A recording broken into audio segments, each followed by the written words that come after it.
অত্যন্ত দুঃখজনক। আজকে যে মুখ্যমন্ত্রী ডবল ডবল চাকরির কথা বলেছিলেন, যে মুখ্যমন্ত্রী প্রতি বছর বিজিবিএস করে মানুষকে ভুল তথ্য দিয়েছেন, 21 লক্ষ চাকরি হয়েছে, কোন সেক্টরে হয়েছে আমরা জিজ্ঞেস করেছি, কোথায় হয়েছে, কোন সেক্টরে? আপনি শ্বেতপত্র বের করুন।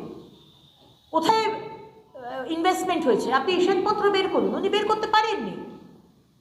উনি বলেছেন, চন্দ্রিমা ভট্টাচার্য বলেছেন 2 কোটি বেকার এই চাকরি দেওয়া হয়েছে। 2 কোটি বেকারকে যদি চাকরি দেওয়া হয় তাহলে আজকে 1500 × 3 মানে 30 লক্ষ, 3 কোটি হলে 45 কোটি। কোথা থেকে আসবে এই টাকাগুলো? কোথা থেকে আসবে? সুতরাং আজকে যে যুবসাথীর করা হয়েছে তার কোনো হিসেব নেই।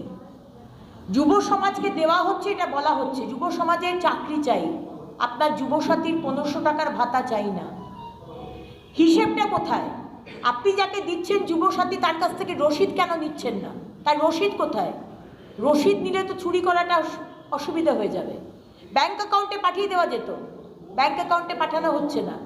কারণ পুরো জিনিসটা আবার তোলামুলিদের হাতে ইলেকশনের আগে টাকাটা তুলে দেওয়া, আমাদের টাকা তোলামুলিদের হাতে বুথ রিগিং করার জন্য, সন্ত্রাস ছড়ানোর জন্য তাদের হাতে তুলে দেওয়া। এটা হচ্ছে মুখ্যমন্ত্রীর স্ট্র্যাটেজি। তিনি ব্যর্থ হয়েছেন যুব সমাজকে চাকরি দিতে, তাদের উন্নয়ন দিতে, এবং আজকে যুব সমাজ সেটা বুঝে গেছে।